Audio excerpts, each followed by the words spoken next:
Olá, gente, muito bom dia. Hoje, dia 16 de julho, nós estamos reunidos aqui no Café com o Bispo, mas está acontecendo simultaneamente aqui na igreja, agora a partir das 8h30, o nosso café de comunhão, um café bendito, onde a gente se reúne para conversar, orar e bater papo, refletir sobre alguma coisa do momento. Enfim, é um encontro fantástico que mensalmente o fazemos, normalmente no terceiro domingo do mês, e hoje, dia 16, é o terceiro domingo do mês. Estamos prontos para esse café também, né, João? A gente vai sair daqui voando para lá, né? Já é 16 dias do segundo semestre, né? Uhum. Ou seja, já tivemos outros cafés maravilhosos que têm nos servido de incentivo para que a gente continue a promover esse café. Então, nós aguardamos vocês para participarem com a gente. Pois é, vamos lá. Já já o café vai ser servido. São 7 horas da manhã, mas às 8h30 começamos o café aqui no nosso auditório, que vai ser maravilhoso, né, Lloyd? Maravilhoso, quanta delícia, né? Tem uma Muita gente já se movimentando. Meu Deus, a farofa de frango. Farofa de frango da pastora Marlene, sabe? A favorita do café. Tá virando buchicho, né? Sim. Então é isso aí. Aham. Nós damos um bom dia para você. Pegue a sua Bíblia, todo o seu material, que nós vamos dar continuidade ao livro de Lucas, hoje no capítulo 2, meu bispo. Ok. Nós vamos falar sobre o nascimento de Jesus. Sim. Vamos tocar na percepção de Lucas, o que estava acontecendo naqueles dias, né?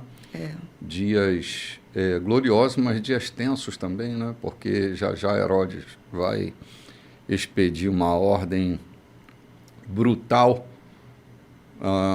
porque o nascimento de Jesus ameaça a corte, né?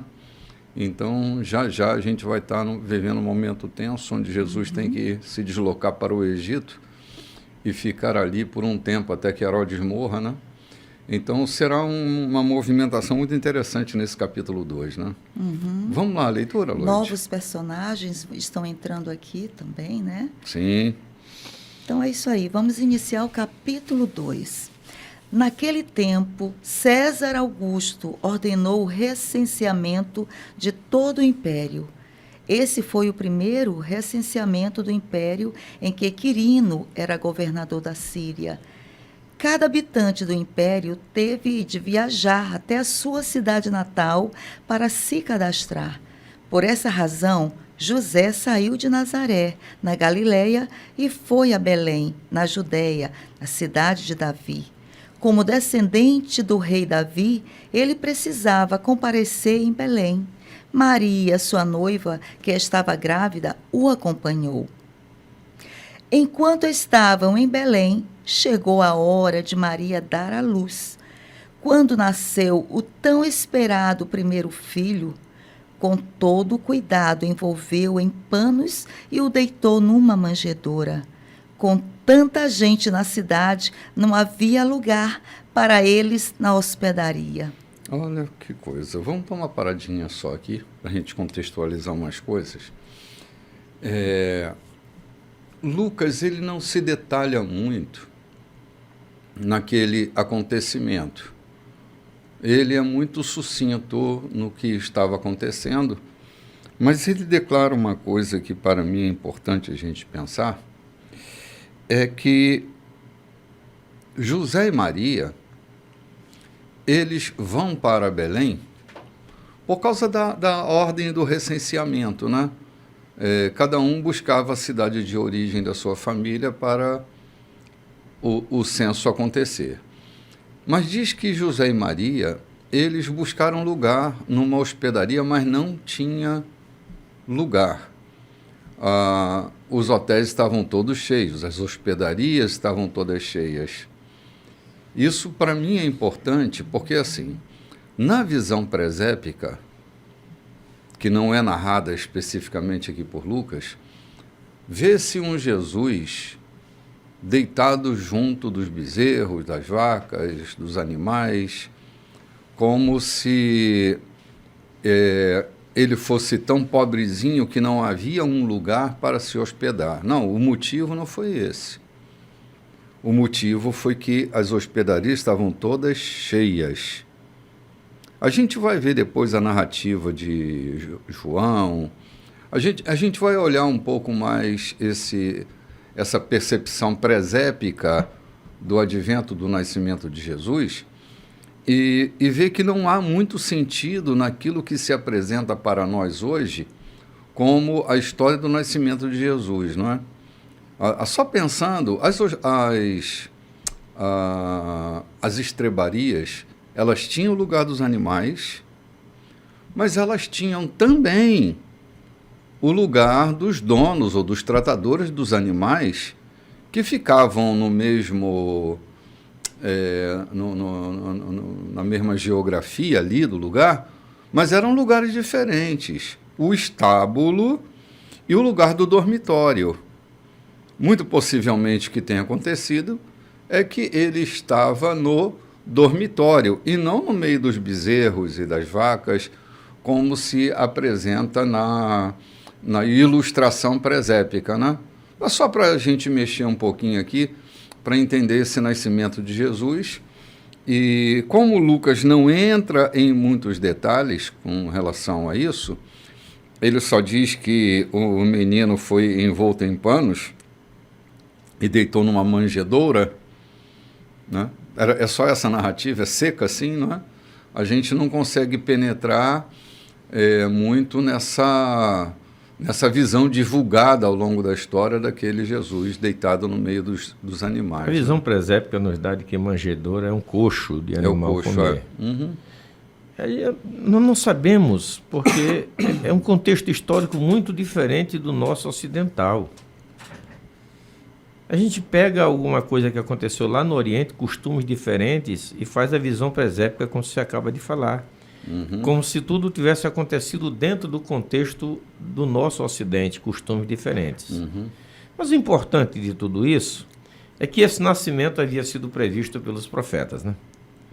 Ele, apesar de ser filho de Deus, nascerá em situação não humilhante, mas simples, de simplicidade. Não era de humilhação, mas de simplicidade, apesar de ser filho de Deus. E que José não era tão pobre que não tivesse dinheiro para pagar uma hospedaria. É tanto que ele procurou. Uhum. Então Jesus não era um pobre, não era um miserável. A situação é que permitiu que isso acontecesse. Mas Deus já havia previsto isso. Previsto não, já havia visto, porque para Deus não há previsão. Deus é atemporal, né? Uhum. Então tudo aquilo estava presente e ele concitou os profetas a informarem. Isso para registrar na verdade, ou para consubstanciar e quebrar a negatividade de tanta gente que tenta negar o nascimento de Cristo, que tenta negar a sua existência. Então há tantos anos os profetas falaram disso, hoje está acontecendo. E muitos dos apóstolos, muitos dos escritores bíblicos evocam esses princípios, como está escrito no livro do profeta tal, está acontecendo hoje. Isso ratifica a soberania divina no executar das suas ordens, sim, dos seus projetos. Sim. É que a pobreza de Jesus, Lloyd, acho muito mal interpretada. Não quero dizer com a minha fala que Jesus era um milionário, mas a pobreza de Jesus era caracterizada por Paulo como a encarnação da natureza humana. Essa foi a pobreza. Sendo ele Deus, estando ele acima de tudo e de todos, encarna a pobreza da natureza humana. Esse foi aquilo que aconteceu quando ele despencou da natureza divina para assumir a natureza humana. Mas foi por causa dessa pobreza que nós fomos enriquecidos. Uhum. Aquilo que ele é por natureza, nós nos tornamos por adoção. Sim. Foi por causa desta sua pobreza, de ter encarnado a natureza humana, que ele permitiu-nos o acesso à natureza divina. Então, falar de pobreza, quando falamos de Jesus, precisamos entender o conceito mais assertivo sobre pobreza. Porque não era uma questão monetária, era uma questão de natureza. Aquele que era absolutamente divino, agora torna-se absolutamente humano, assumindo essa natureza de homem, de Adão, a Sim. natureza adâmica. Sim. Esse foi o grande salto para a pobreza, mas foi nesta pobreza que nós fomos enriquecidos. Essa Se a gente natureza não limitada do homem, Sim, escassa exatamente. do homem. né? Exatamente. Então, se a gente não entender isso, a gente vai ficar com um discurso franciscano, me perdoem aqui os franciscanos, mas esse discurso de pobreza que não tem a ver absolutamente nada com Jesus, não é? Com escassez de recursos. Sim, não tinha escassez de recurso, não havia. Não havia. José era um construtor, era um homem de fazeres, tinha lá seus recursos. A busca por uma hospedaria revela para nós que não havia escassez de recurso, não havia lugar nas hospedarias, né? Só para a gente começar aqui nesse episódio, né? Nós já estamos lá no versículo 8 agora. Versículo 8. Havia pastores de ovelhas na vizinhança que se revezavam em turnos para tomar conta delas durante a noite. De repente, um anjo de Deus apareceu no meio deles, e a glória de Deus brilhou no lugar onde estavam. Eles ficaram aterrorizados, mas o anjo os tranquilizou. Não tenham medo. Eu vim para anunciar a melhor notícia do mundo. O Salvador acaba de nascer na cidade de Davi. Ele é o Messias, o Senhor. Vocês o acharão. O bebê está envolto em panos e deitado numa manjedoura. Imediatamente, junto ao anjo, surgiu um imenso coral angelical, cantando louvores a Deus. Glória a Deus nas maiores alturas, paz a todos os homens e mulheres na terra que lhe agradam. Enquanto o coral de anjos se recolhiam ao céu, os pastores disseram eufóricos: vamos logo a Belém para ver o que Deus nos revelou. Eles saíram correndo e encontraram Maria, José e o bebê deitado na manjedoura.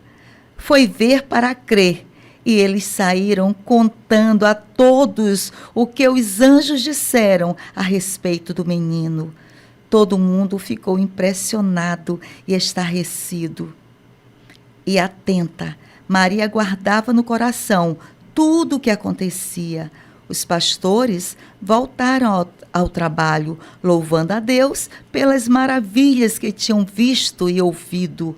Tudo aconteceu exatamente como lhes fora dito.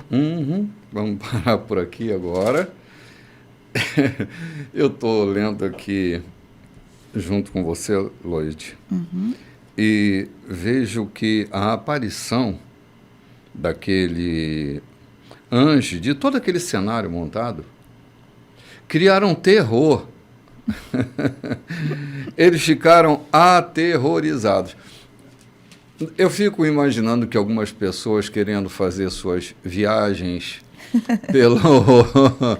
pelo mundo invisível, elas têm uma expectativa emocional de ver aquela coisa gostosa, né? E quando o anjo aparece, há terror. E olha que não era um querubim, que já seria assustador mesmo, mas a própria presença dos anjos, esse fenômeno do encontro de coisas celestes com coisas terrestres, gera sempre impactos.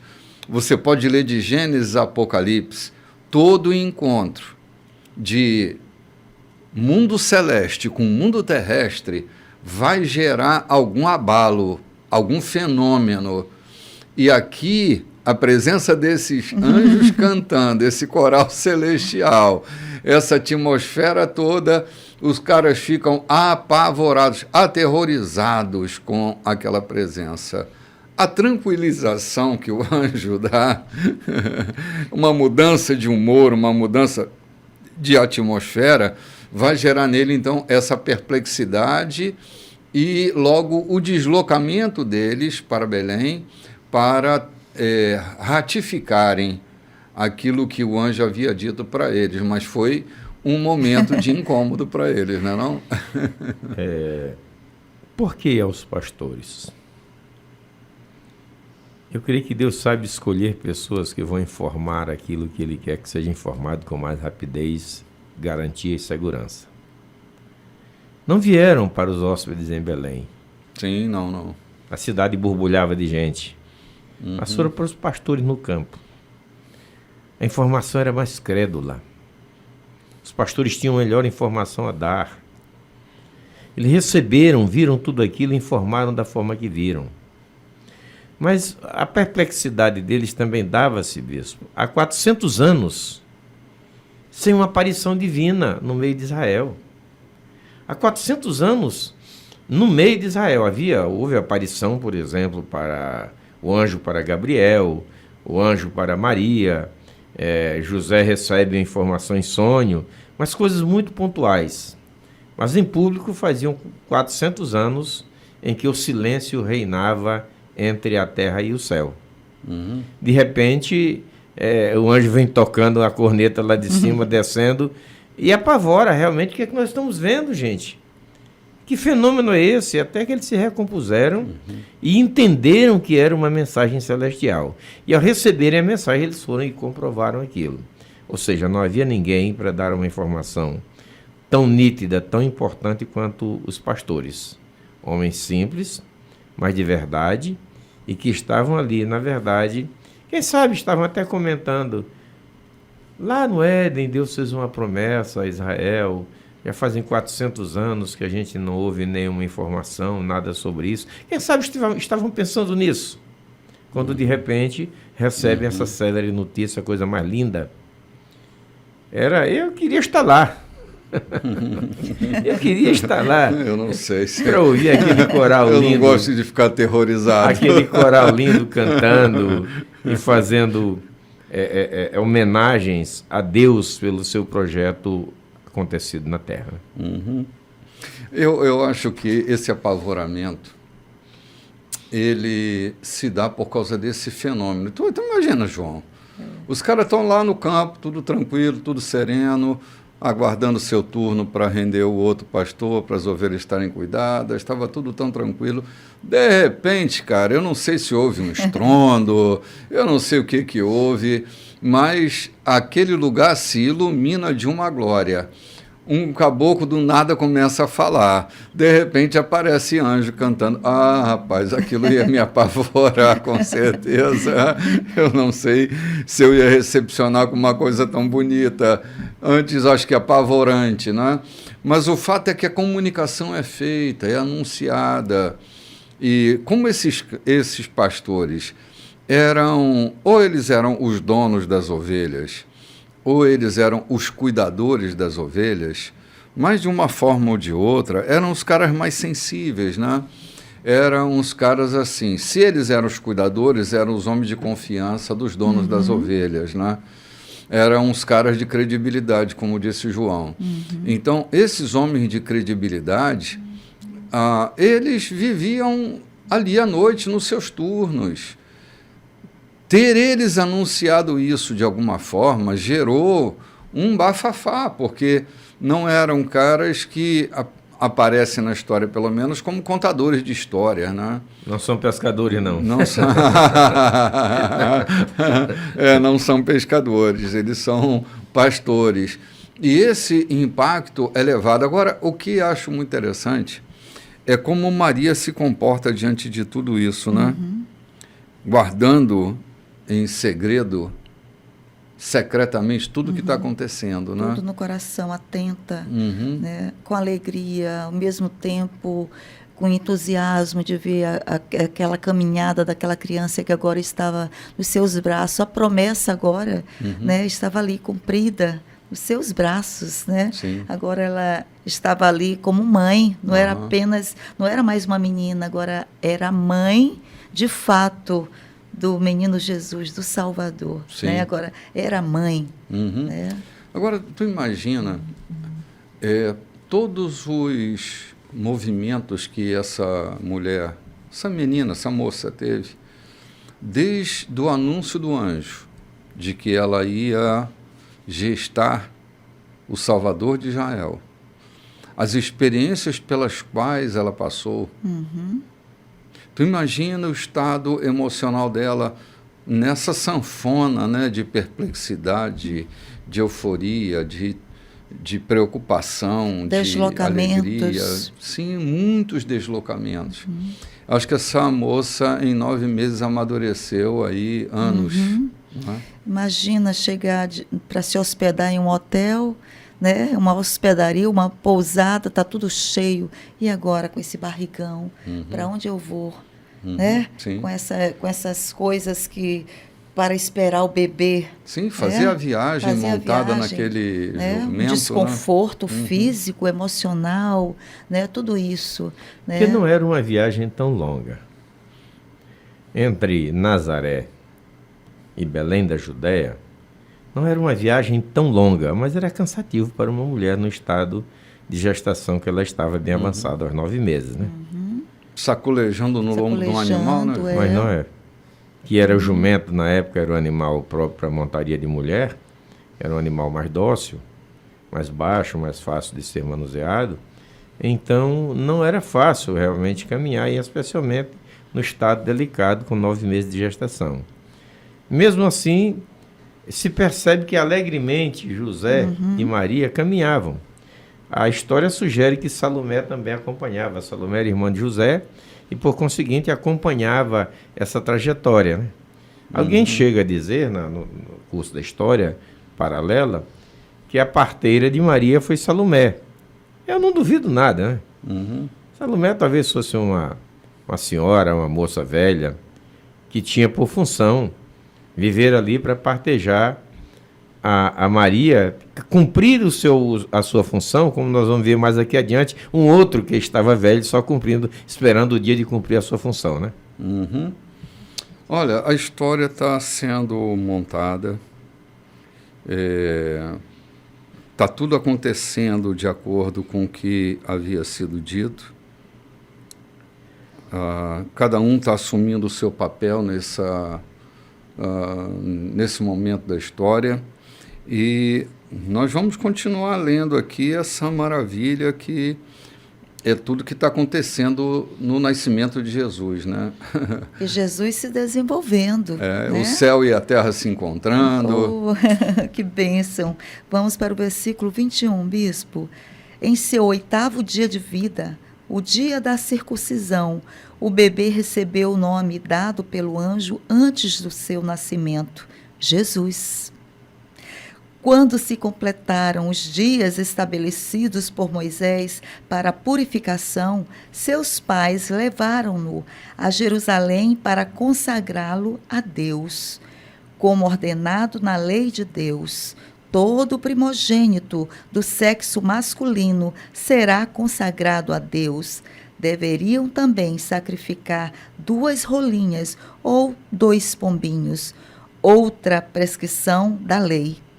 Naquele tempo, havia em Jerusalém um homem chamado Simeão. Alma bondosa, vivia em oração, na expectativa da chegada do auxílio divino para Israel. Em comunhão com o Espírito Santo, este lhe revelou que ele veria o Messias antes de morrer. Guiado pelo Espírito Santo, entrou no templo naquele dia.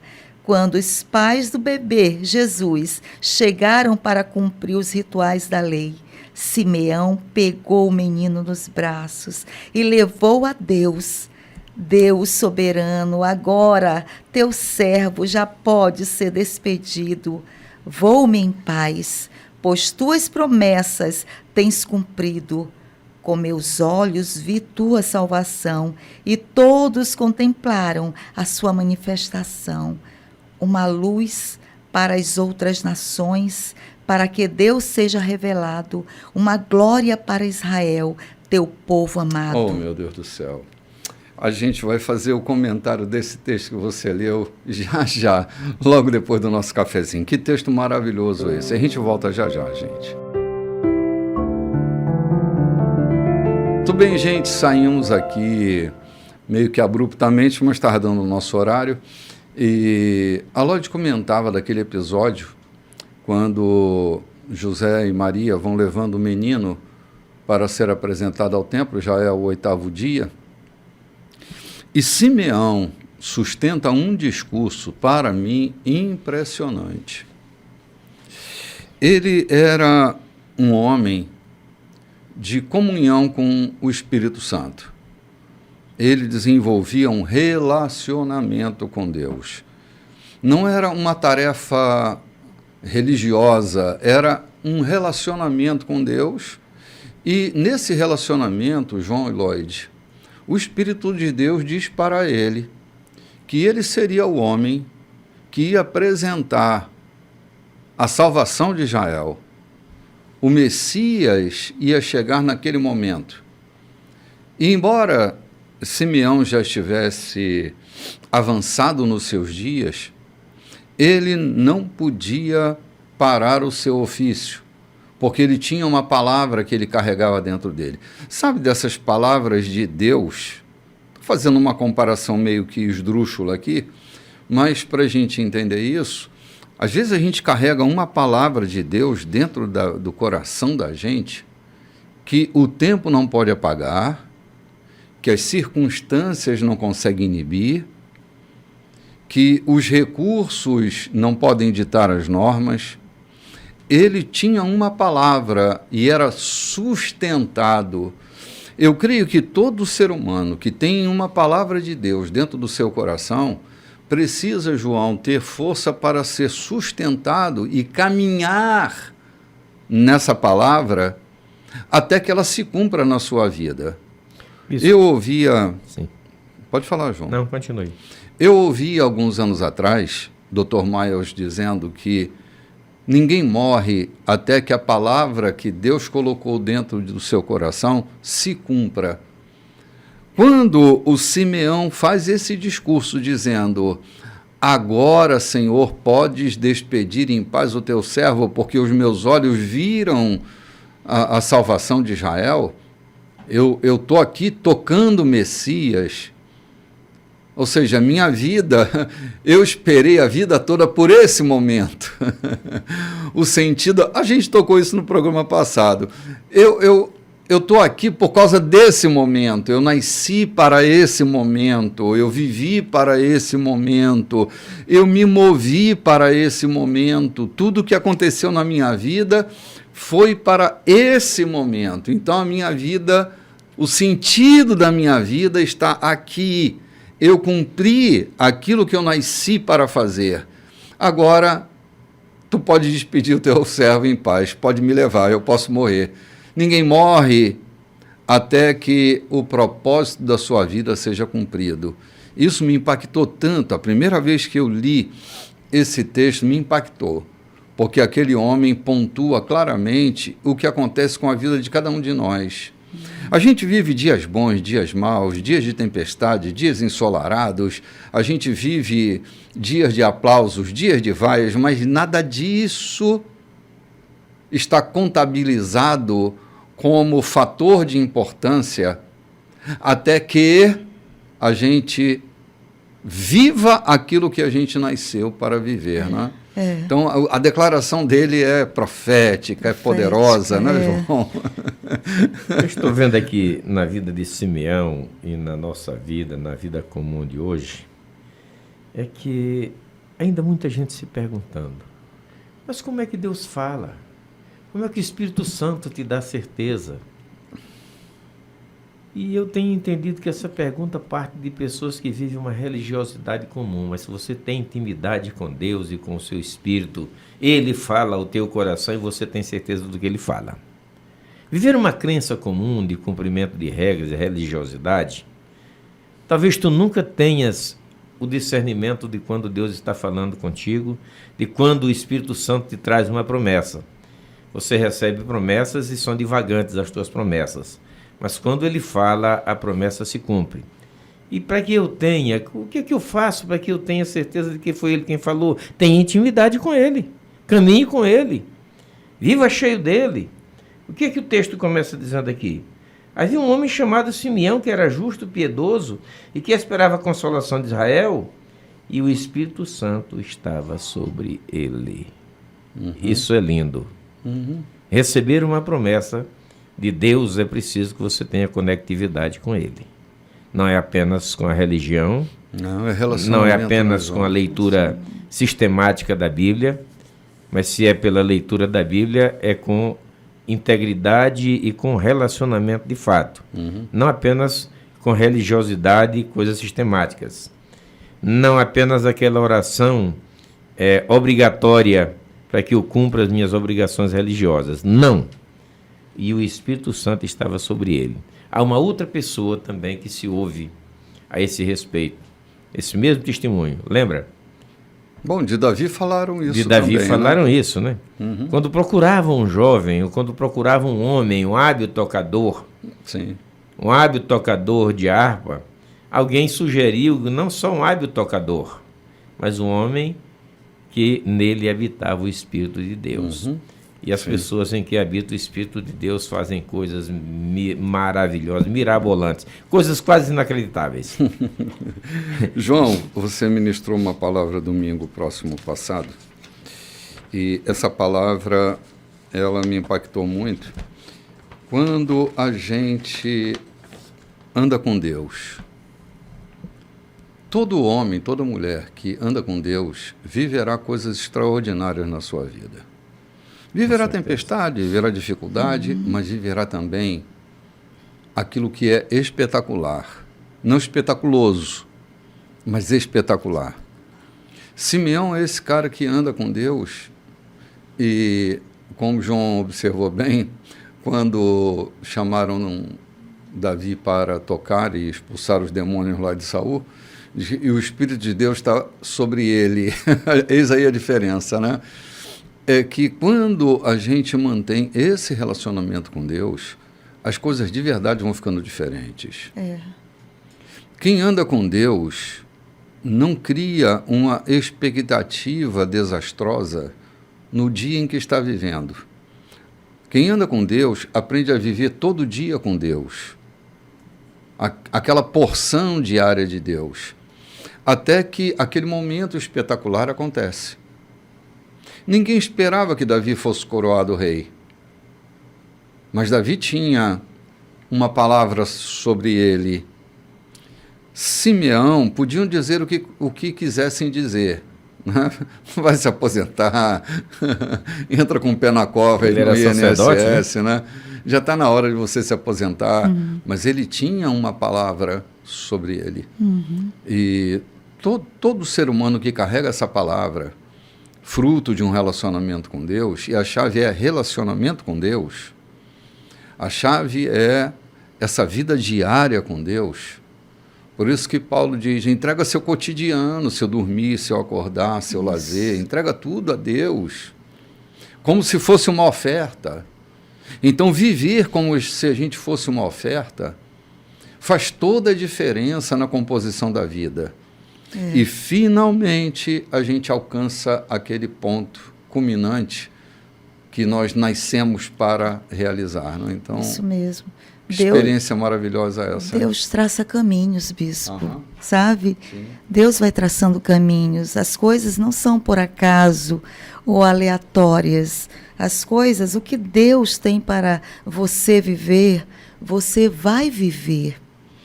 Você vai viver. Né? Eu lembro quando você fala de quando veio para o Maranhão, né? Quando veio para o Maranhão, quando chegou, veio aqui um dia para fazer uma pregação. E quando foi aqui nessa terra, o Senhor falou com você que Ele ia te trazer de volta para este lugar, porque Ele tinha uma missão contigo aqui. Então, quer dizer, Deus não faz nada aleatório. Os caminhos dele, Ele vai usando aqui e ali, vai usando um daqui, vai usando outro dali. Por quê? Porque Ele vai traçando o teu caminho para que as coisas aconteçam. Nada é por acaso, né? Tudo que Ele disse, você vai viver, você vai viver. Eu lembro que... Eu tenho tempo? Tem. Eu vou contar algo que aconteceu comigo. Eu saí do interior, eu era um bebê, né? Vamos dizer, de mais ou menos 2 anos, para vir para São Luís, ser criada pela minha mãe de criação. E quando eu saí daquele dia da minha terra, uma moça, ela disse, para onde será que vai essa menina? E ela disse que ela passou a vida dela inteira, desde quando eu saí daquele dia, bebê, que ela queria ver o resultado. Como será que ela cresceu? Eu não sabia dessa história.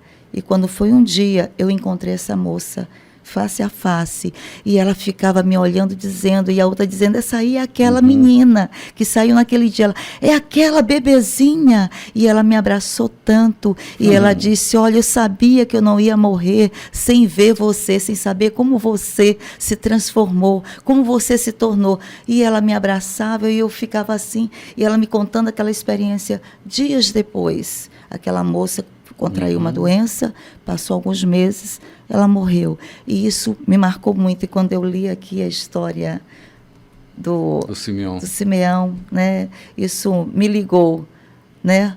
Existe propósito. Tem pessoas que vivem a vida inteira para ver o resultado de alguma coisa que ela foi testemunha, né? Que ela foi como testemunha. Esses pastores aqui foi testemunha de Jesus, né? Testemunha de que um dia o céu rompeu em anjos e eles saíram contando, como aquela moça que quando me viu, saiu contando, eu vi a menina, é uma mulher hoje, tem 2 filhos, é assim, assado, entende?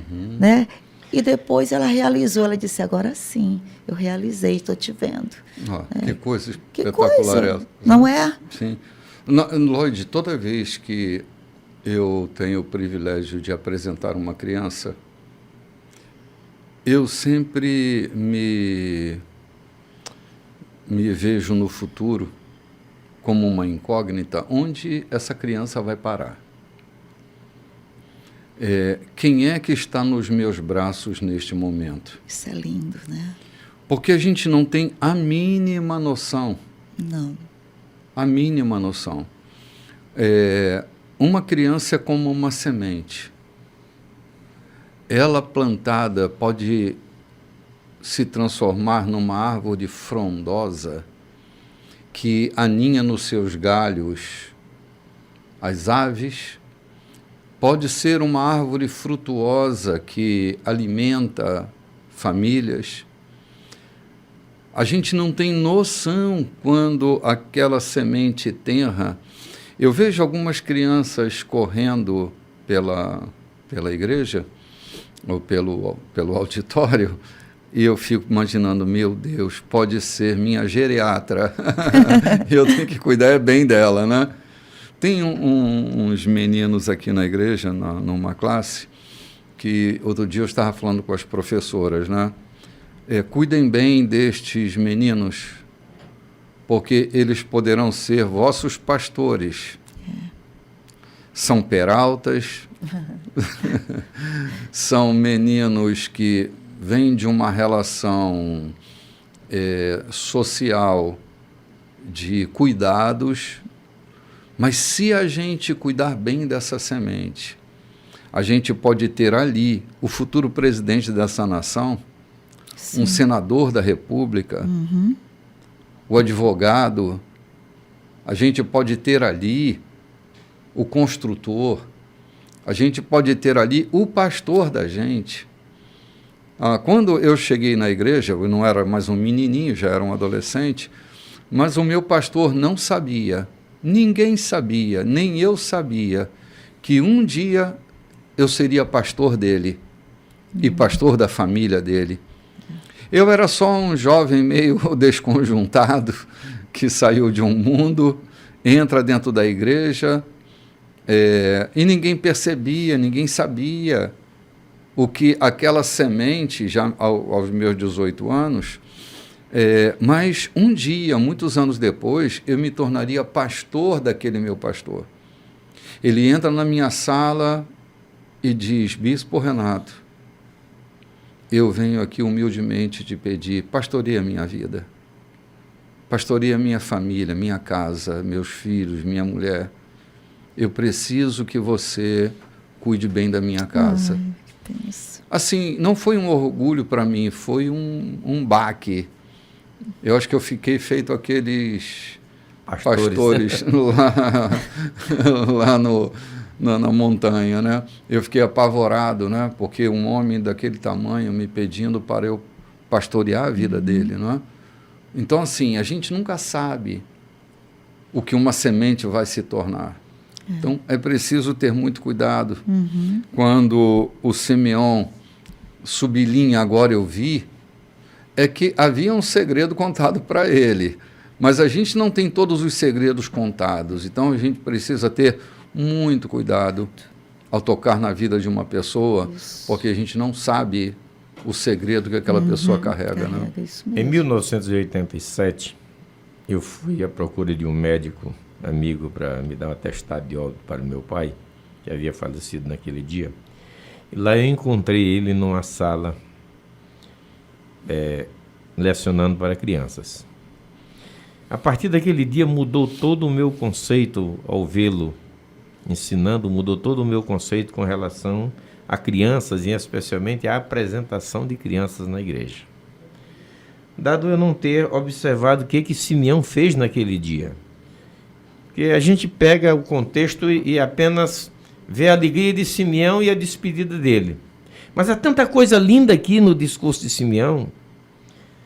E o que o senhor está falando, a partir daquele dia, eu passei a ter um novo conceito e também quando tenho a oportunidade de apresentar uma criança, eu me transporto para aquela vida com sentimento e eu preciso fazer isso. Todas as vezes que eu tenho crianças a apresentar na igreja, eu oro a Deus para que me dê sabedoria e sentimento de estar conduzindo aquela criança, de estar fazendo aquilo que Simeão fez.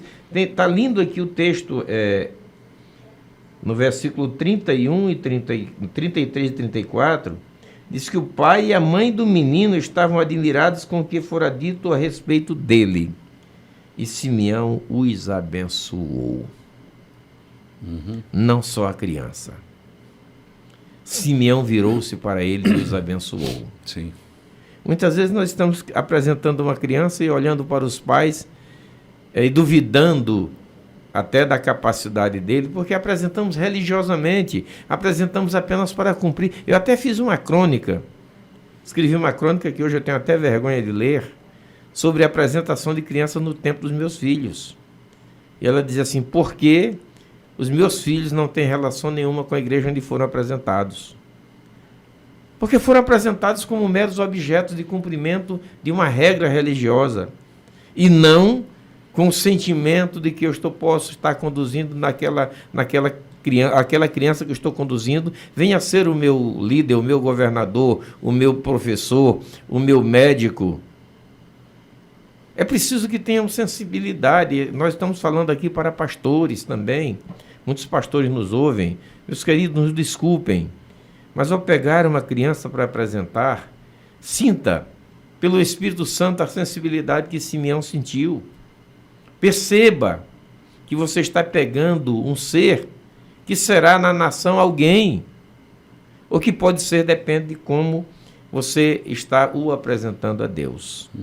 Simeão fala aqui, ele faz um discurso lindo, uma profecia, né? A gente acho que já vai entrar, ou não sei se entramos nela. Não, nós temos uma paradinha, João, bem entre o versículo 25 e 32, porque o tempo já tinha esgotado. A gente vai ouvir agora a declaração de louvor que Simeão Mas eu está queria dar uma trazendo, retornada, né? que a gente parou no 31. É quando ele diz assim: os meus olhos já viram a tua salvação E a gente para bem aí. Mas ele diz que tu preparastes à vista de todos os povos. Como é que está escrito, Loide? 31 e 32. Qual é o versículo? É 30. O 30. 30 e 31. Loide, leia a partir do versículo 25, querida. Retoma aí aquela leitura que você estava. Quando os pais do bebê Jesus chegaram para cumprir os rituais da lei, Simeão pegou o menino nos braços e levou a Deus. Deus soberano, agora teu servo já pode ser despedido. Vou-me em paz, pois tuas promessas têm cumprido. Com meus olhos vi tua salvação. E todos contemplaram a sua manifestação, uma luz para as outras nações, para que Deus seja revelado, uma glória para Israel, teu povo amado. Podemos seguir o 33? Não, é que João queria fazer um comentário aqui nesse texto, né, João? Era exatamente o que a gente estava falando. Simeão revela profecias que foram ditas há tanto tempo. E a gente tem o hábito de parar na despedida de Simeão. Mas José e Maria receberam uma mensagem tão profunda a respeito daquela criança que eles trouxeram ao calados templo, e surpresos, né? Calados e surpresos. Calados e surpresos, admirados, porque eles talvez não tivessem conversado com Simeão durante a gestação de Maria. Nem sabiam que Simeão existia. Talvez, não sei. De repente, eles aparecem no templo e Simeão está ali para fazer aquela apresentação linda. E naquela apresentação, Simeão faz as revelações que eles desconheciam. Este menino será a luz para os povos. É aquilo que disse o bispo Renato: sempre que pega uma criança, ele lembra que ele pode estar pegando alguém que vai fazer diferença nesse mundo. Alguém que vai mexer com a situação do mundo para melhor. E aos seus pais ele também deu uma mensagem, primeiro e os abençoou. E muitas vezes nós pegamos uma criança e apenas o que dizemos, na hora da oração dizemos assim: que os seus pais o criem na doutrina do Evangelho e etc, etc. Quando, na verdade, o exemplo que temos de Simeão é que Simeão os abençoou. Ou seja, trouxe sobre eles uma bênção para criar esse menino com dignidade, para criar esse menino conforme os preceitos e a dignidade que requer a nossa responsabilidade de criar um filho. Nós vamos para o 33, né, princesa? Ele deu realmente uma palavra para os pais e depois uma palavra bem diretiva para Maria, né? O pai e a mãe de Jesus ficaram calados, surpresos com a palavra do ancião. Então Simeão os abençoou e disse a Maria: este menino marcará para muitos fracasso cruel, mas para tantos outros grande recuperação em Israel. Ele será mal compreendido e alvo de muita contradição. E no seu caso, a dor de uma espada lhe atravessará o coração, mas a rejeição revelará quem possui integridade. Deus mostrará quem de fato está do lado da verdade. Vamos dar uma paradinha aqui, só um minutinho. A gente só tem praticamente 1 minuto para o próximo bloco. Tu imagina uma mãe ouvindo palavras dessa natureza profunda, que mexe com todas as emoções dessa mãe, porque não são palavras para acalentar o coração dela, são palavras para deixá-la lúcida do que vai acontecer. Sim. Simeão sabia que ele marcaria o fracasso de muitos, mas também seria o sucesso de muitos outros. Falando para ela, ele diz: uma espada vai atravessar teu coração. Tu imagina que essa menina estava pensando, né? Eu fico viajando aqui, tentando imaginar o que é que se passava na cabeça de Maria, porque eu ia ficar pirado aqui. É como você diz, para cada promessa há uma sentença de morte. Né? De morte. Ali era a mãe do Salvador, mas ela iria, né, viver momentos de muita intranquilidade também. Tu imagina a crucificação, que foi o momento culminante disso, né? Que ela presenciou? Que ela presenciou, ela estava ali, estava lá, com uma espada traspassando o coração dela, né? Enfermando o coração dela, machucando, ferindo. Então, eu olho para essa cena e não vejo nenhum romantismo na declaração de Simeão. Né? Meu bispo, dizem que o curso natural da vida é o filho perder a mãe, né? Mas a mãe perdeu o filho. Pois né? é essa espada que estava cortando o coração de Maria agora. Eu acho que a cruz foi o grande episódio que isso aconteceu, né? Vamos ali tomar um cafezinho, a gente volta já já.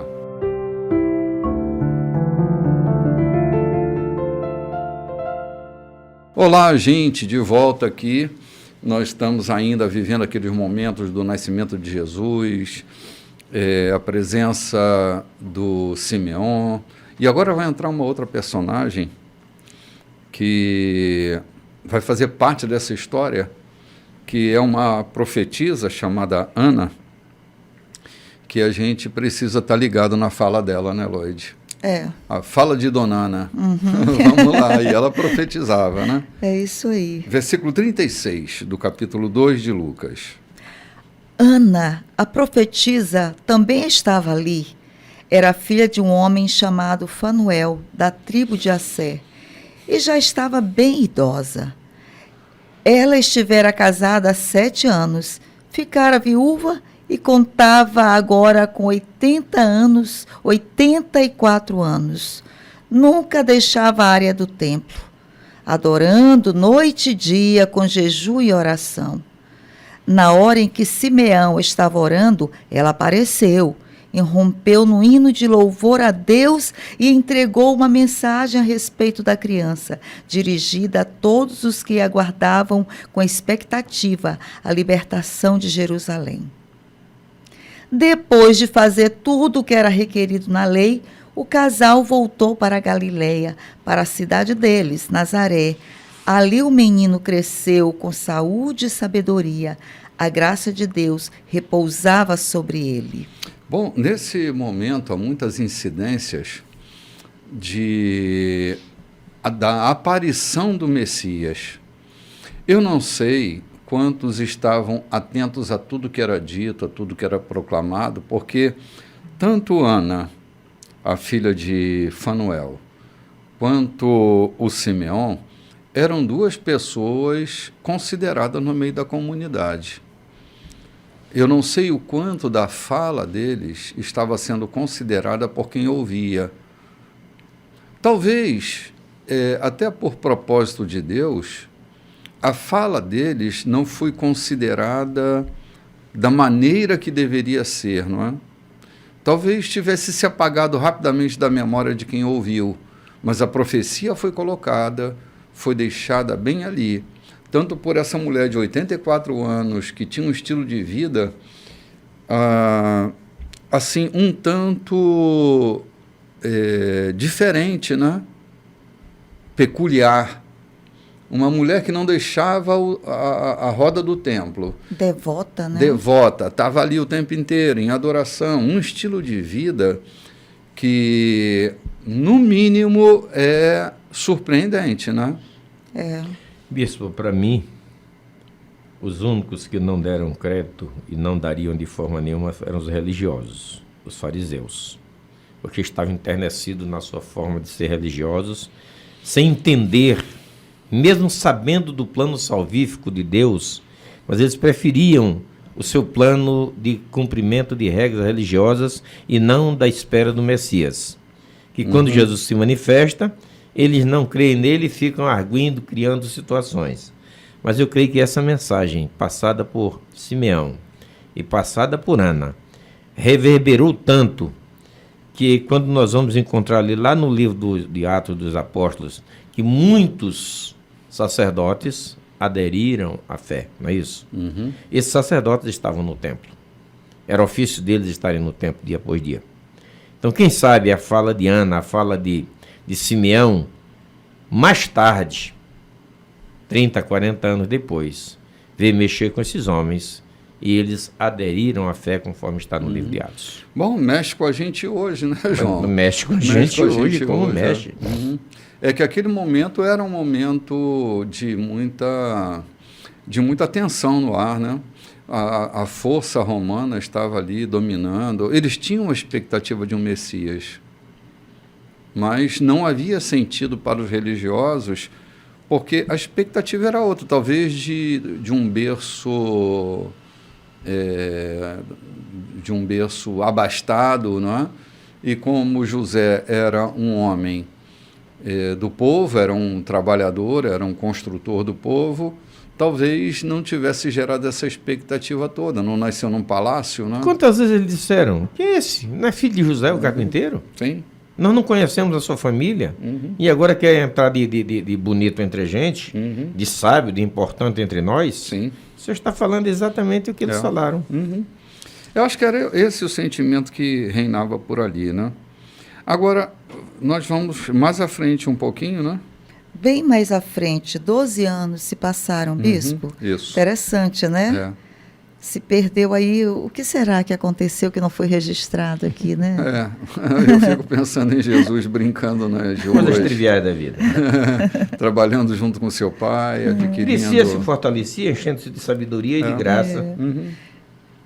Aqui o escritor Lucas, aqui, né, ele passou assim... ninguém narrou esse período, né? Nem narrou também o episódio entre os 12 e os 30, né?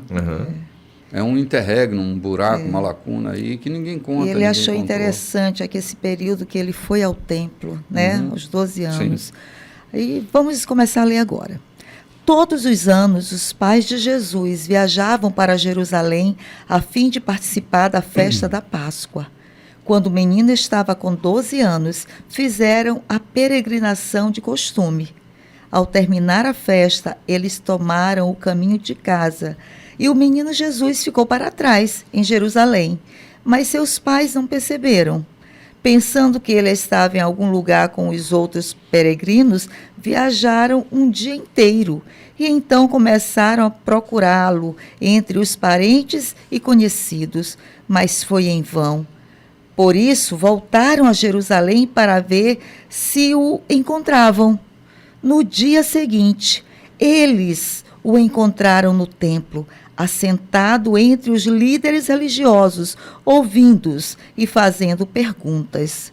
Os mestres estavam deslumbrados com ele e impressionados com as suas respostas precisas.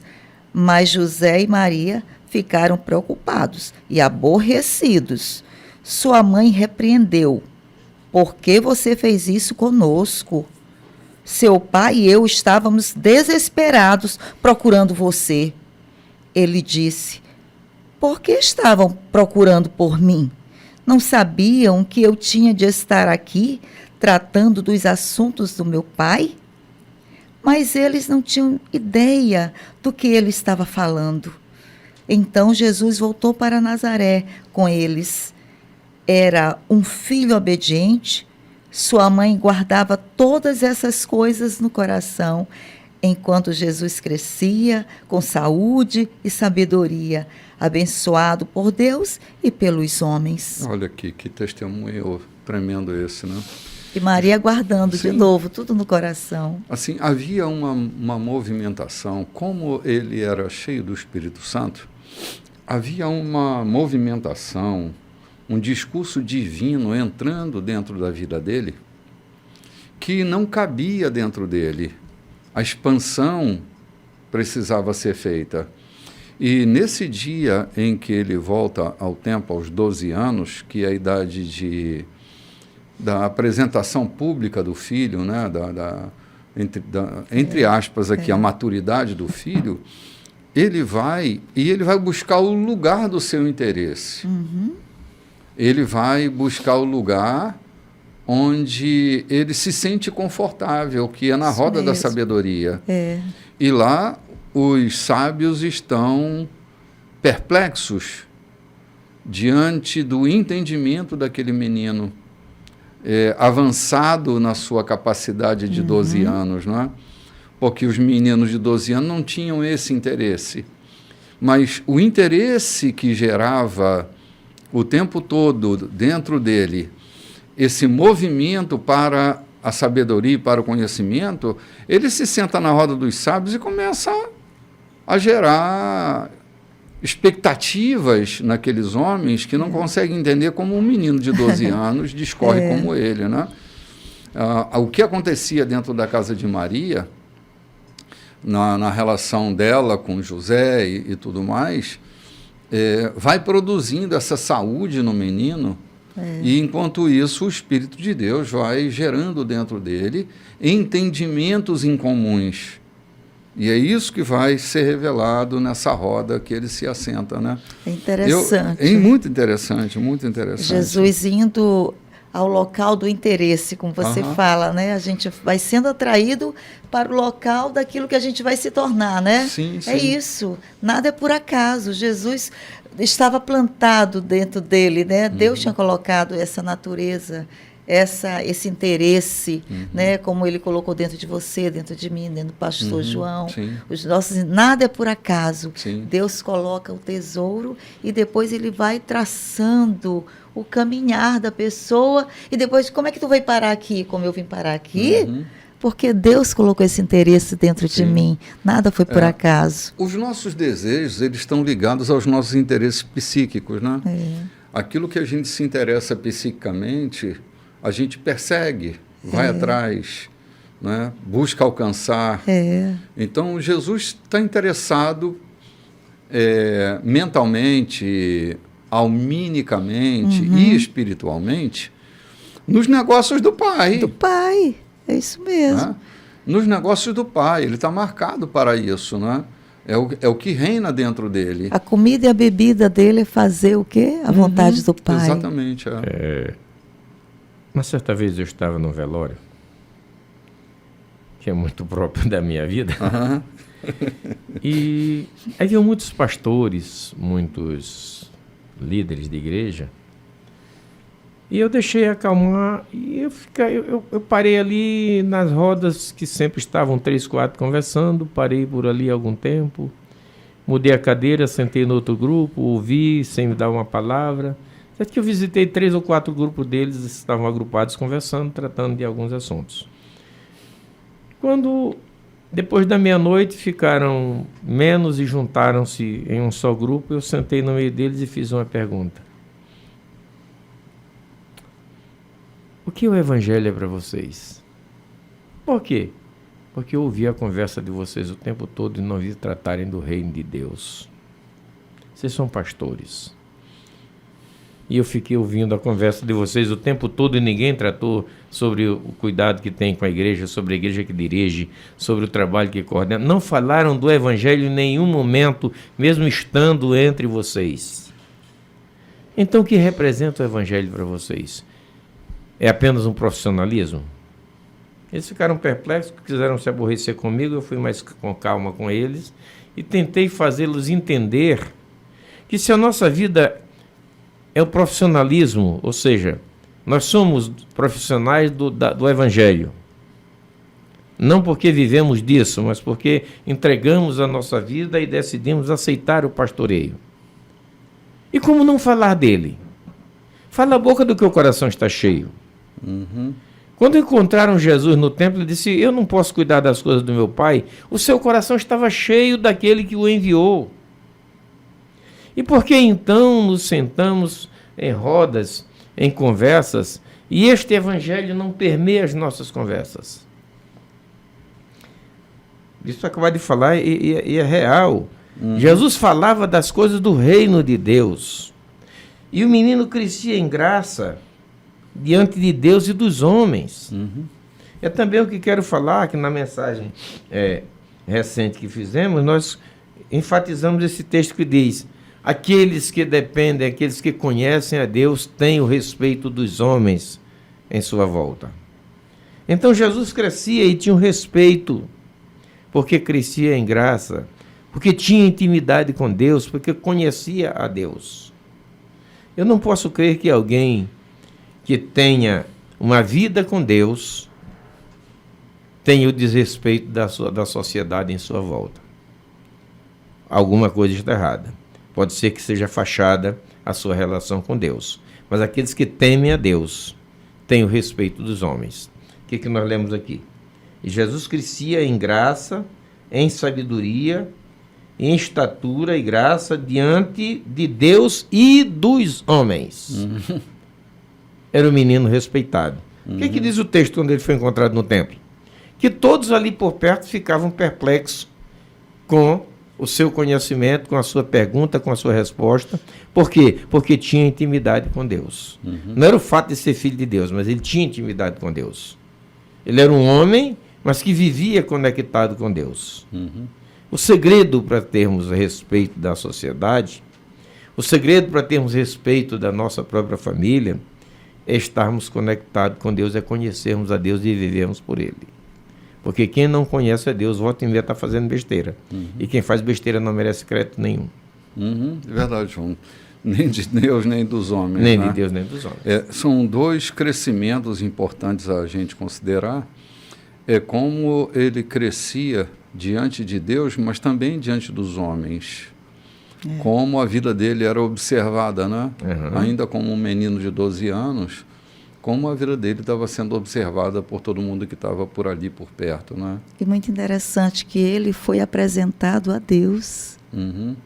Isso é muito interessante. Sim, sim. Como filho de Deus, ele foi apresentado depois do nascimento a Deus. Sim. Porque aqui a gente precisa novamente pontuar a humanidade de Jesus e a deidade dele. Jesus era um menino como todo e qualquer menino.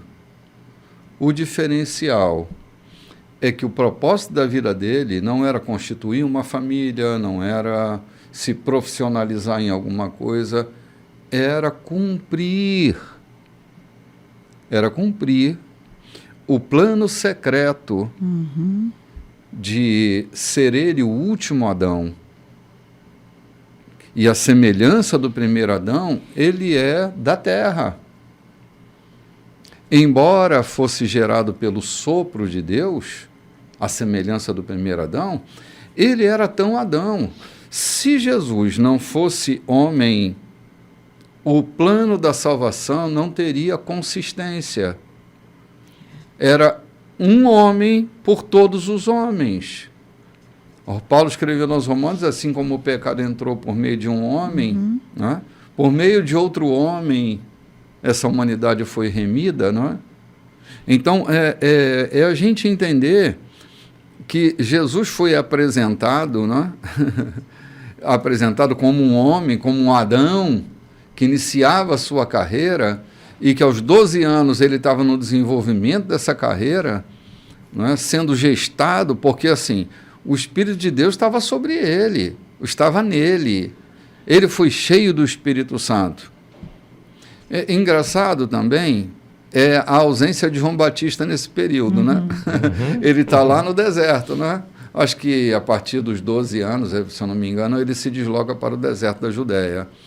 E lá fica João Batista, sendo treinado pelo Espírito, e Jesus aqui em Nazaré, sendo treinado pelo Espírito, né? Havia uma distância entre eles. Então, há um silêncio da vida de João e há um silêncio na vida de Jesus, a partir desses 12 anos, né? Eu acho interessante isso, como os dois desaparecem da história e reaparecem, tipo, 20 e poucos anos depois, né? Para manifestarem aquele plano secreto que estava sendo desenvolvido no interior de cada um deles, né? O próximo capítulo. E vamos lá, então. Capítulo 3. No 15º ano do governo de Tibério César, quando Pôncio Pilatos era governador da Judéia, Herodes era rei da Galileia, seu irmão Filipe da Itureia e de Traconites, e Lisânias de Abilene. Quando Anás e Caifás eram principais sacerdotes, João, filho de Zacarias, que vivia no deserto, recebeu uma mensagem da parte de Deus. Ele saiu percorrendo a terra ao redor do Rio Jordão, pregando um batismo de mudança de vida para perdão de pecados, como descrito nas palavras de Isaías, o profeta: trovão no deserto, preparem-se para a chegada de Deus, tornem o caminho plano, reto, toda a estrada esburacada será consertada, todo obstáculo será eliminado, os desvios serão alinhados, todas as estradas de terra serão pavimentadas, todos estarão lá para ver o desfile da salvação de Deus. Multidões vieram à procura do batismo, apenas porque parecia ter virado moda. E João esbravejou: raça de serpente! O que pretendem, rastejando até o rio? Acham que um pouco de água nessa pele de cobra vai fazer alguma diferença? É a vida de vocês que precisa mudar, não a pele. E não pensem que podem melhorar a situação invocando Abraão como pai. Ser descendente de Abraão não ajuda nesse caso. Os descendentes de Abraão são muitos, mas até dessas pedras Deus pode fazer descendentes de Abraão. O que conta mesmo é a vida. A vida de vocês mostra frutos. Se estiver como madeira morta, só serve para o fogo. Vamos dar uma paradinha aqui, Lloyd. Porque, assim, nesse texto tem uma coisa que me chamou bastante atenção, foi que eles procuravam o batismo apenas porque parecia ter virado moda. É muito comum. É muito comum. Cara, que loucura era isso, né? Eles iam lá porque virou uma febre, né? Era a igreja do momento. Era a igreja do momento. Vamos lá, porque a gente está na moda, né? Agora é moda ir lá podemos falar ficar com fora João, desse né? negócio. Uhum. E João não era de brincadeira. Você já viu a moda do dente de ouro entre a igreja? Já vi moda de tudo A que moda é jeito, do... né? Orava.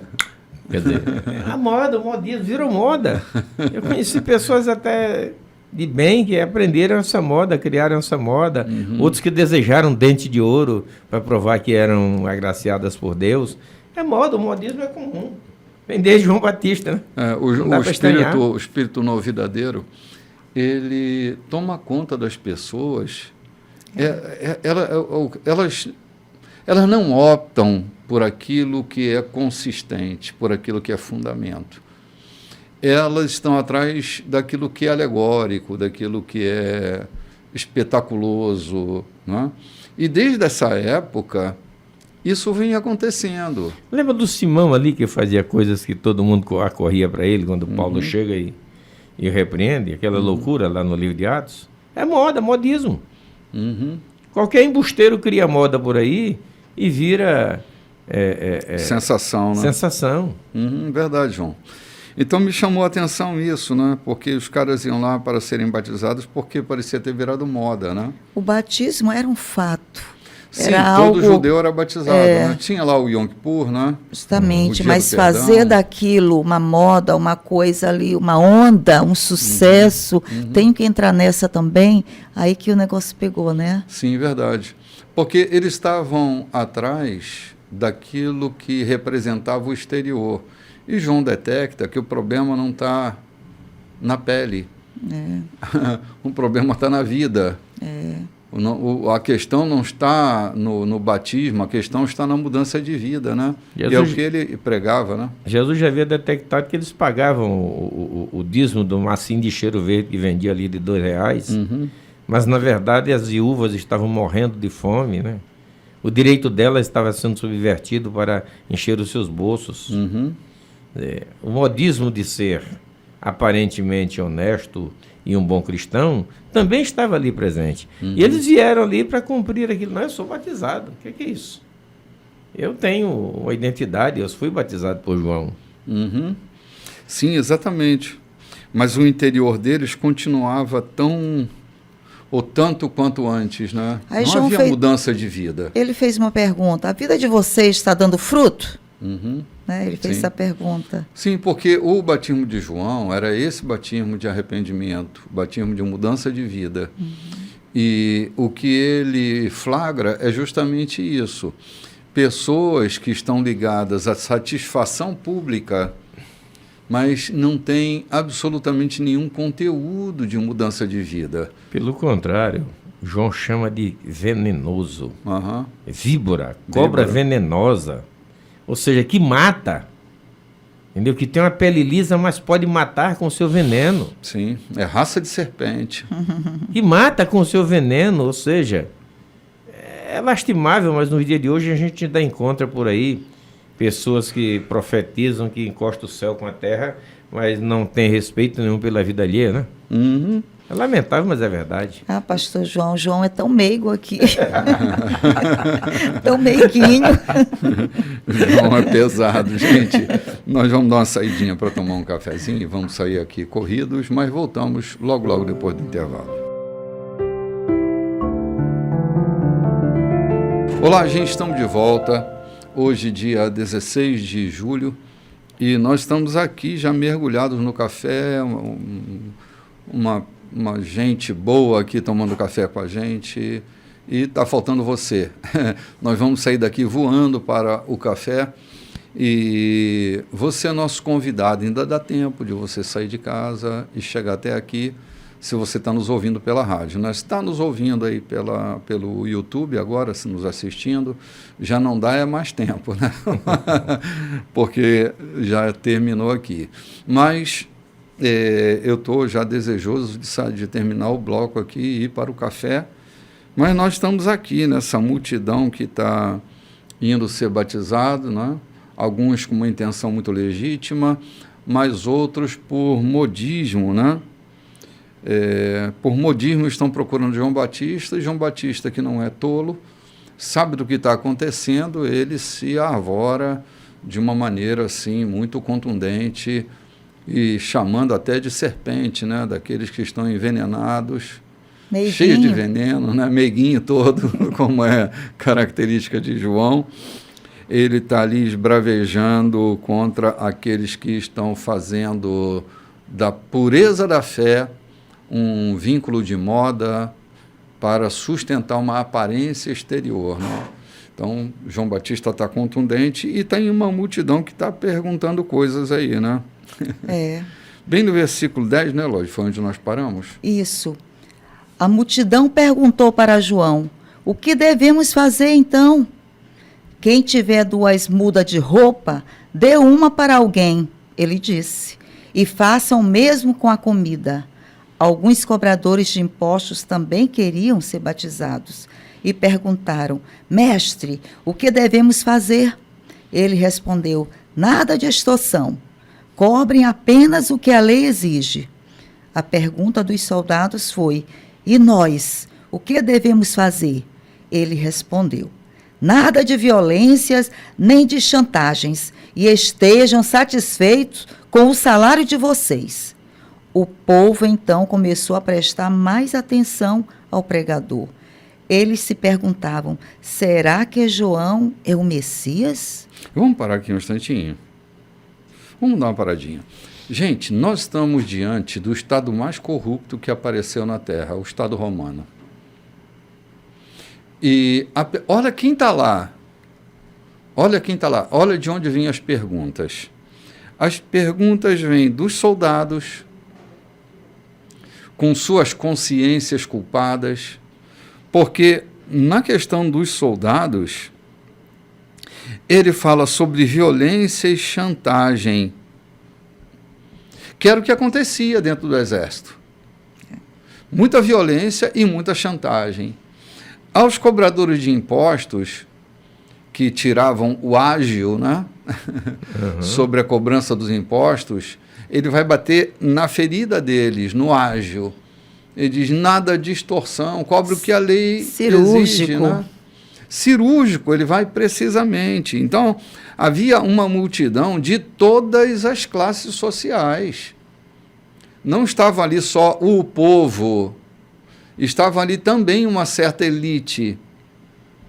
Sacerdotes iam lá, João. Sacerdotes iam lá. Iam lá. Estava, na verdade, incomodando, provocando incômodo. Ou seja, aquilo que a gente falou, tantos e tantos anos sem uma pregação, sem uma profecia, de repente aparece um homem estranho pregando no deserto. Aí a multidão correu para lá, o que é que está acontecendo? É uma reconciliação do homem com Deus. E como fazer isso? Só sendo batizado? Não. É necessário que você tenha atos que brotem do coração. Como? Repartindo o que tu tem com pessoas. Sim. Isso é uma demonstração de que o teu coração está generoso, que há alguma coisa brotando de dentro para fora. Quando você reparte, é alguma coisa que está brotando de dentro de ti para fora e não apenas exteriorizando aquilo que você quer que os outros vejam. Sim. Reparta. A firmeza de João era tanta que eles chegavam a perguntar entre si, será que é o Messias esse? Porque há tanta contundência, tanta firmeza. Ele não tem medo dos soldados, não tem medo dos publicanos, ele não tem medo dos sacerdotes, ele não tem medo de ninguém. Ele não era jactancioso, ele era apenas um anunciador do Cristo. Sim. Nós, o que é que nós vamos fazer? O que é que nós fazemos? Ele bate na prática errada. Vocês que vivem da majoração do imposto, acabem com isso. Vivam com naturalidade, sejam sinceros. Tenham um coração sincero. Não sejam gananciosos, explorando os outros, a miséria alheia, porque a cobrança de imposto era uma extorsão tremenda. Era deixar outro na miséria para pagar imposto. Então parem com isso. Sejam generosos. Entendam a situação do outro. Vocês, soldados, ei, parem de extorquir. Se contentem com o vosso soldo. Parem de extorquir. Parem de roubar. É tanto que lá adiante, isso aqui é visto, Jesus diz assim, se alguém te pedir a capa, dá a túnica. Era muito comum, aquilo de respeito, era muito comum o soldado romano achar um jovem judeu com uma capa linda, tomar e ficava por isso mesmo. Jesus disse, seja generoso. Dá a camisa também. E você estará muito mais livre da perturbação, porque você se viu livre daquilo que te prendia. Então, João Batista está falando da sinceridade, com tanta austeridade, com tanta determinação, que não poupa ninguém. Sim. Não que ele quisesse acusá-los, mas apenas, vocês querem mudar de vida? O caminho é esse. João, assim, o incômodo que era gerado em quem ouvia também gerava interesse. O texto diz que eles passaram a prestar mais atenção naquilo que João estava dizendo, porque havia um interesse da parte deles também. Não é que eles estavam sendo humilhados diante de João. João estava tocando no ponto nevrálgico, né? Nas questões pontuais das relações sociais que eles estavam construindo ao longo dos anos, de enorme exploração, de violência, de roubo. E João, ele vai firme naquele ponto. Então todo mundo para e começa a prestar atenção no discurso dele. Opa, peraí, esse cara está dizendo coisas aqui que não é comum se ouvir de um pregador. Porque haviam muitos pregadores, né? Haviam muitos pregadores, muitos discursos sendo levantados naquela época. Mas João sacode a todos por causa da firmeza dele, né? João era um reformador social. Não vamos nos esquecer de que a função do profeta era uma função de grande transformação social, né? Todo profeta que se levantou na nação de Israel, até mesmo João, a finalidade não era religiosa, era reforma social, né? Era um grande reformador. E João está reformando, com sua mensagem ele está reformando a sociedade. Né? Reformando especialmente caráter. O soldado para ser honesto, o cobrador de imposto para ser honesto. Justo, né? os outros demais sacerdotes e os demais para dizerem não façam isso por aparência, mas sejam reais, honestos com o que vocês estão fazendo. A reforma social que ele estava fazendo era na moral do povo, na verdade. Era na índole, não é? Era na índole, era nas questões do interior, do coração. E aí ele até confundiu, será que João é mesmo o Messias, cara? Mas ele nem deu resposta. Não? Pode continuar então. João não deu resposta às indagações deles. Eu batizo vocês aqui no Rio. O protagonista desse drama, perante o qual sou apenas um figurante, acenderá a vida do reino em vocês. Eita. Um fogo interior, o Espírito Santo dentro de vocês, operando a mudança de dentro para fora. Meu pai. Ele vai limpar a casa, fará uma varredura completa na vida de vocês. Tudo que for autêntico será posto no lugar certo, na presença de Deus. O que for contrário à verdade será jogado fora com o lixo para ser queimado. João ainda disse ao povo muitas outras palavras de encorajamento. Era a mensagem. O rei Herodes, porém, não aceitava a censura de João ao seu adultério com Herodias, a mulher de seu irmão Filipe. Assim, aumentou sua longa lista de maldades com este desatino. Mandou prender João Batista. Depois que todo o povo foi batizado, Jesus também foi batizado. Enquanto ele orava, o céu se abriu e o Espírito Santo, na forma de uma pomba, desceu sobre ele. Com o Espírito, ouviu-se uma voz: você é o meu filho, escolhido e marcado pelo meu amor, a alegria da minha vida. Eita! Que palavras foram essas, né?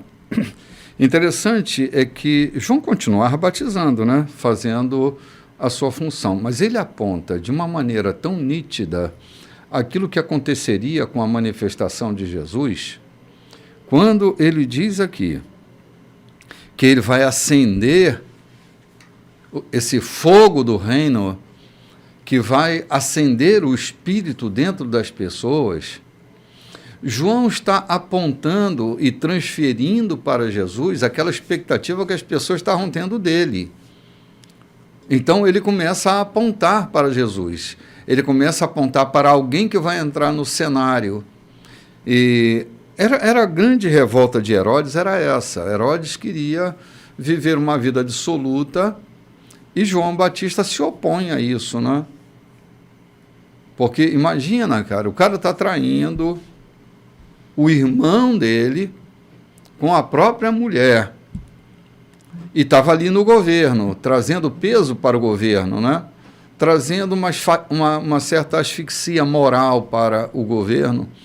E João Batista se opõe severamente, essa vai ser a razão mais ali na frente, que ele vai acabar perdendo a sua cabeça, mas ele está ali firme, apontando para alguém que está surgindo. E em todo esse movimento acontece o batismo de Jesus, que é estrondoso, porque havia um monte de gente ali. Jesus não foi batizado secretamente. Havia uma multidão de pessoas naquele dia. E todos ouviram a voz, porque não foi uma voz sigilosa.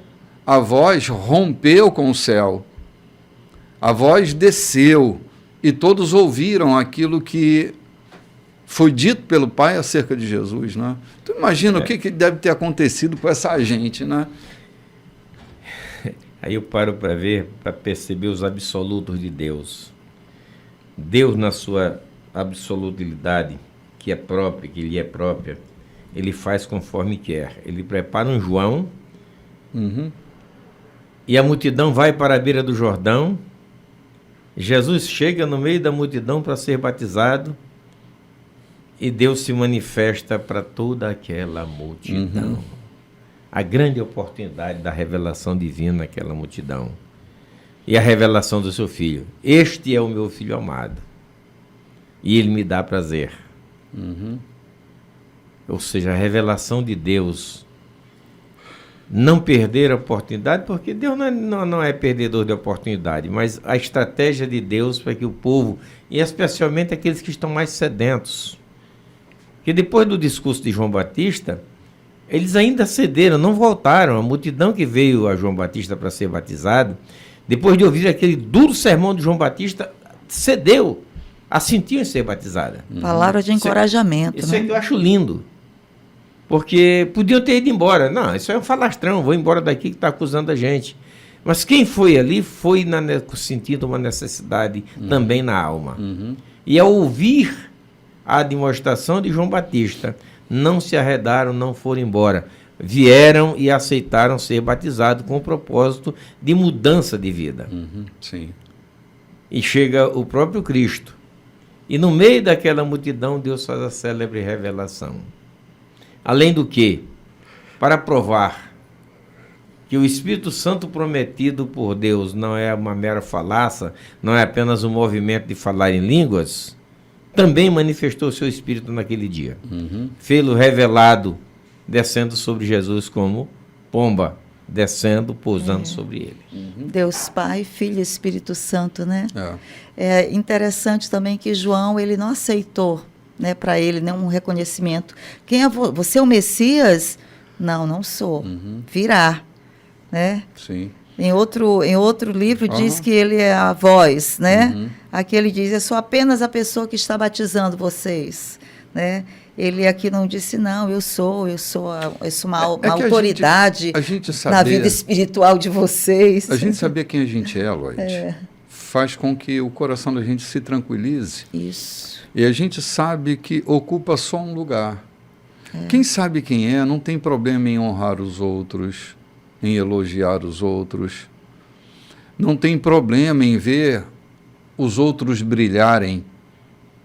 Quem é inseguro, que não sabe quem é que tem todos esses problemas, que assume uma glória que não é sua, um louvor que não lhe pertence.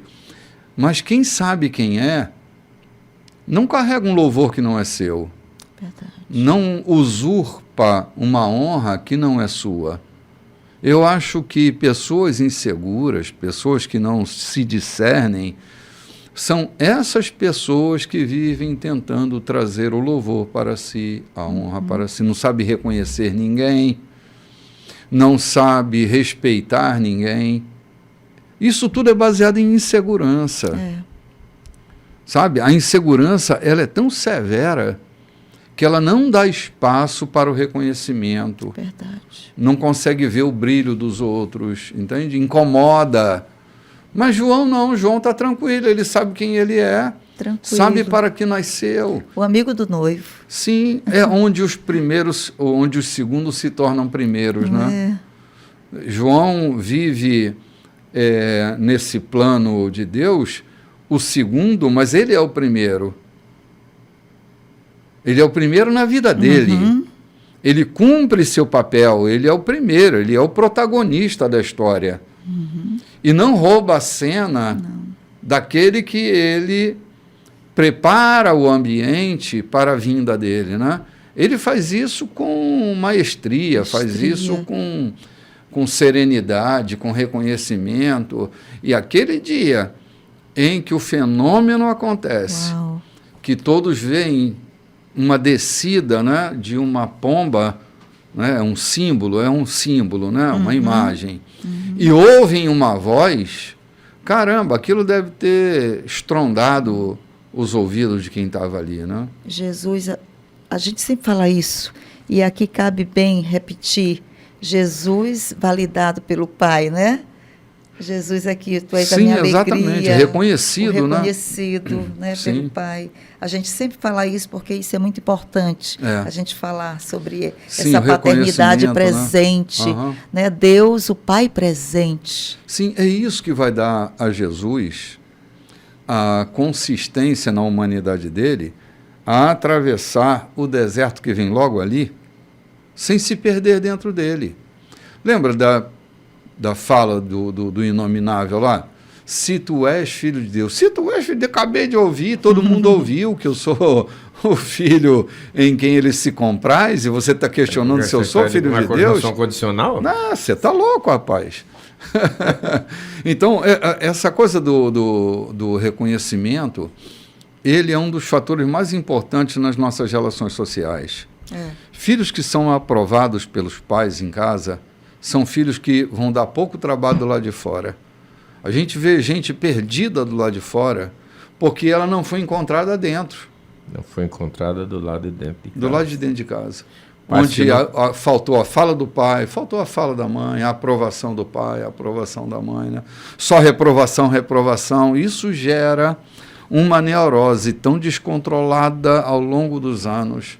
Então, pais deveriam olhar mais para os seus filhos e seguir o modelo do Cristo, né? João, depois, salvo engano, é João que diz: e vimos a sua glória como a glória do unigênito do Pai.